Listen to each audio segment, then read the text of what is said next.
Hello, we're back, and we are going to move on to the neurological part of the assessment exam. We will be starting with the cranial nerves.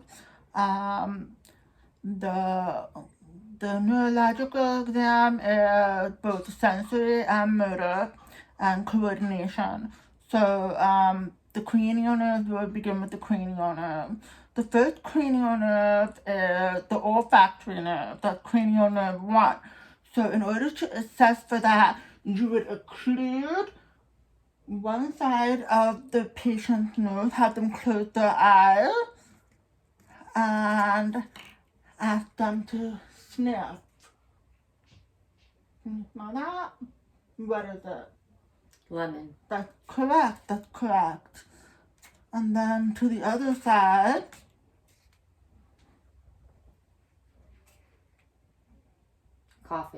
Coffee. That's correct. So that's cranial nerve 1. Cranial nerve 2 is the optic nerve. With the optic nerve, we're going to be checking inside the pupil, to see and actually observe the optic nerve.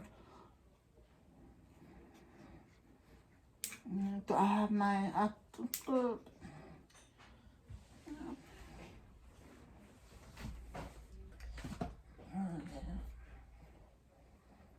Come in at like a 15-degree angle.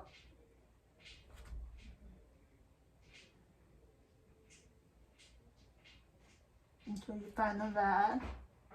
And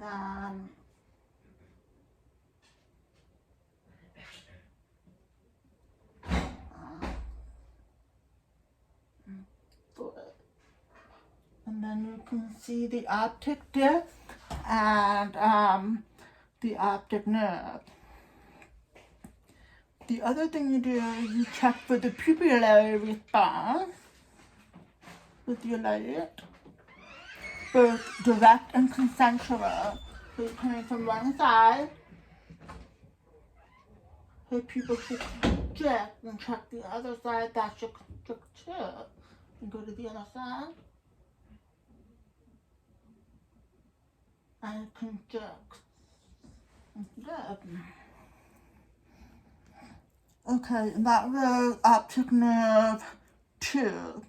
And optic nerve 3, oculomotor, cranial nerve 4, trochlea, and cranial nerve 6, the abducens, are all the extraocular eye movement. So we're gonna do the 6 cardinal fields of gaze with Alyson. You're gonna look at my finger and don't move your head, just try to follow my finger. So you put your finger midline, okay? And you go down, up, down, back to midline, to the other side, up, down, and then go close to see if it. And can you blink for me? Okay, so that is cranial nerve 3, 4, and 6. You'll notice I've skipped cranial nerve 5. That is the trigeminal nerve. The trigeminal nerve is basically facial sensation, and it's also motor. So in order to check for the motor part, you would do the masseter. You would feel for the masseter joint, the temporomandibular joint, and Alyson, can you clench your teeth? Yeah. Now can you move your jaw back and forth for me? Yeah. So her is intact. Another way to check for sensation, you would take a Q-tip and break it in half, so you have the soft side and the sharp side. And I'm going to rub it on her face, and she's going to identify whether the soft or sharp. Soft. Sharp. So that is trigeminal. Onto the the vestibulocochlear, that's cranial nerve A, or otherwise known as the auditory nerve. There are a few ways to do this. Firstly, most of the time in the clinical practice, when you have a patient and you're talking to them, you're pretty much testing for their auditory because they're speaking to you. I mean, if they're saying like "rah" or "huh," like I would, then you would know there may be a problem. But there are actual tests that you could do for it. One is called the whisper test. So you would occlude one side of the patient's ear and give them a 2-syllable word and whisper. Apple. Baseball. Another test for that is you can use a tuning fork. This is called a rubber tap. You would take the tuning fork and put it on their forehead and ask them if they can feel it, hear it more in one ear or the other, or equally in both. Equally. Also, this is the ring test. With the ring test, you would strike it and you would put the point on the mastoid bone.